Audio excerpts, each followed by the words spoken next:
Walk through Marabastad and you'll see it. Not just the stalls, crates and chaos, but the origin story of real success. But most black youth today won't see it. They've been trained to look up at Sandton's glass towers, the soft leather seats, the foreign suits, and the smooth English. They see the glitz, but they don't understand the grit. They think success starts clean.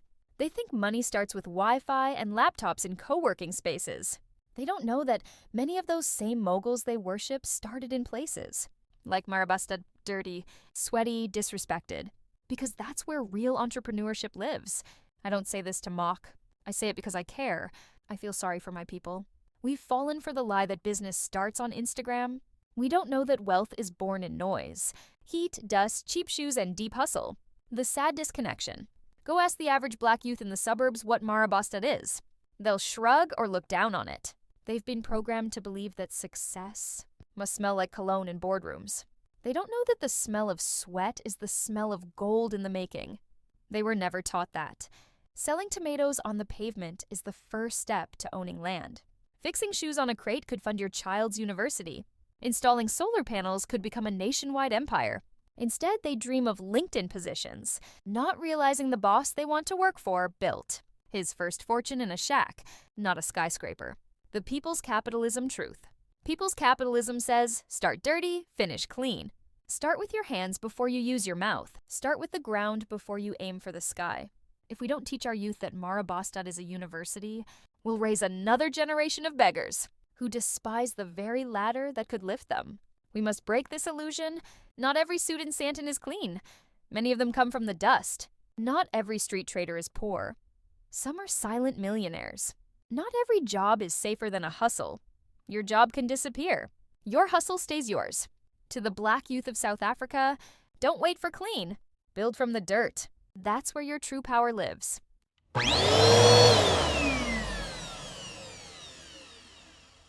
Marabastad, the Wall Street of grassroots entrepreneurship.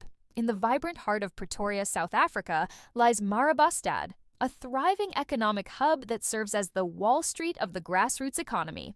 Just as Wall Street symbolizes global finance for the elite, Marabastad represents the dynamic, community-driven marketplace that empowers thousands of small-scale traders, innovators, and self-made entrepreneurs. A hub of opportunity and enterprise. Marabastad is more than just a neighborhood. It is a living testament to the ingenuity of local commerce. From sunrise to sunset, the streets buzz with vendors offering fresh produce, fashion, electronics, crafts, and traditional goods. The energy is electric, filled with the sounds of negotiation, the aroma of street food, and the constant flow of buyers and sellers weaving through the lively market lanes. Unlike the towering skyscrapers of Wall Street, Marabastad's trading. Floors are open-air stalls, repurposed containers, and vibrant displays on the pavement. Yet, the same economic forces drive success. Supply and demand, opportunity recognition, and entrepreneurial hustle fuel daily transactions worth millions. The people's marketplace. Just as stock traders navigate market trends, Marabastad's entrepreneurs master the art of buying and selling with precision. A vendor specializing in imported sneakers adjusts prices based on demand spikes, while a winter clothing seller thrives when the seasons change.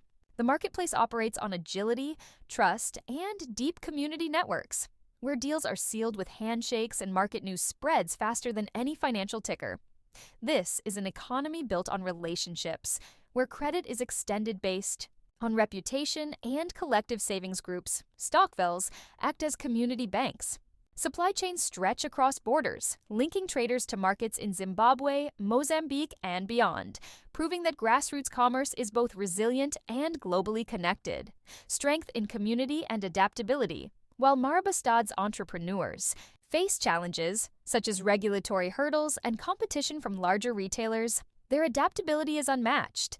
They innovate constantly, shifting products, adjusting strategies, and finding new ways to thrive. Unlike formal sectors that rely on rigid structures, Marabastad's economy is fluid, responsive, and driven by the people who know their customers best. This marketplace is not informal. It is self-sustaining, community-powered, and entrepreneurial. At its core, it represents an essential layer of South Africa's economy, where small-scale trade fuels livelihoods, fosters local wealth, and keeps money circulating within communities. The future of inclusive economics Marabastad is a blueprint for how grassroots markets can drive real economic growth.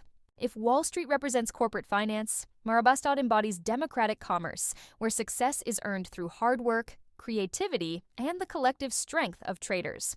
Policymakers and investors looking to understand Africa's true economic engine should study Marabastad. It's not just a market, it's a dynamic financial ecosystem, proving that the most vibrant economies often grow from the ground up.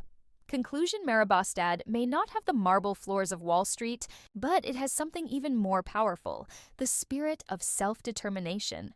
It is a place where every sale represents resilience, every trader is a CEO of their own enterprise, and every transaction strengthens the community. In the grand story of global economics, Marabastad's entrepreneurs are the unsung champions of inclusive prosperity, the true architects of wealth at the grassroots.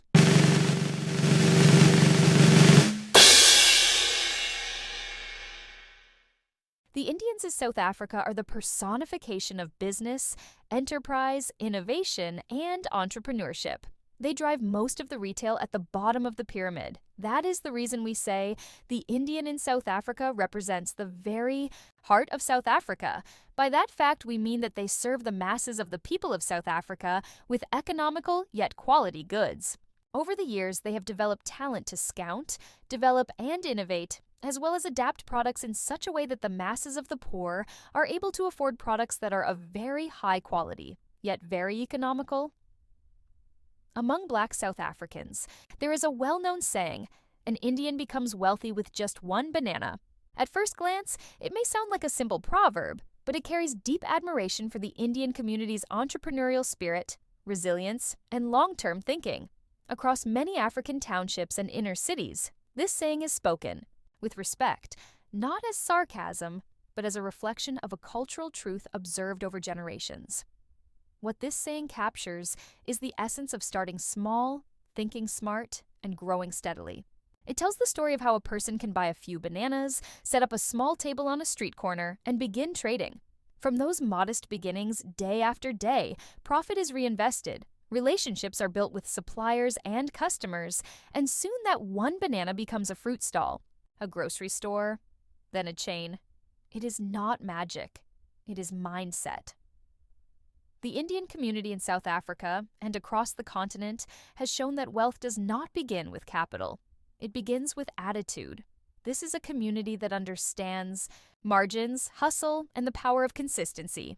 They buy in bulk, reduce wastage, negotiate hard, and save more than they spend. They work long hours. They involve the whole family. They build brick by brick. There is no shame in starting small, only shame in staying small without effort. In township economies, Indian traders are often the backbone of local commerce.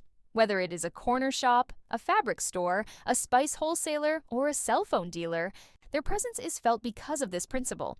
Start now, start with what you have, and grow smartly. The one banana is a metaphor for vision, the ability to see potential where others see limitation. It is also a testament to discipline, patience, and risk-taking in the face of hardship. For many African youth today, this proverb is more than cultural wisdom. It is a blueprint for economic freedom. As South Africa continues to seek economic transformation, there is much to be learned from this humble saying, not only about Indians, but about what it takes to build a legacy, from one banana to a business empire. One of the most remarkable qualities of the Indian community in South Africa is their deep understanding of local markets and their ability to tailor products and services to suit the needs of everyday people, especially the working class and the poor. This isn't accidental. It's the result of generations of observing, listening, and adapting. Studying the streets. Not just the stats, Indian traders don't rely on formal market research reports. They study human behavior at ground level. They watch what people buy, how much they spend, what time they shop, and what goods move fastest. They understand payday patterns, school terms, and even seasonal preferences. This gives them a streetwise intelligence that allows them to stay relevant and responsive. They are quick to stock affordable alternatives, break bulk into smaller units, and introduce new products that match the income patterns of the township. Economy. Whether it's selling R5 airtime vouchers, small sachets of washing powder, or lay-by plans for school uniforms, they move with the rhythm of the people. Service to the lower class. Without looking down far from being aloof, Indian-owned, businesses are often the most accessible and service-oriented in lower-income areas. Whether in Marabastad in Pretoria, the CBDs of Durban and Johannesburg, or small towns across the country, their shops offer clean environments, longer trading hours, and friendly service, often at prices lower than large retail chains. They cater to migrant workers, pensioners, students, and street vendors, not with pity, but with respect. They offer credit, discounts, loyalty, and trust, built through relationships. This is why they are not just businesses, but pillars of local economies. Marabastad and inner-city economies. Take Marabastad, for example, a historic market district where Indian traders remain the mainstay. While many large retailers avoid inner-city spaces, Indian businesses thrive there. They offer quality textiles, electronics, fashion, furniture, and food at unbeatable prices. Their shops are often intergenerational, with sons and daughters learning from their parents, continuing the family trade with modern upgrades like online ordering and WhatsApp catalogs.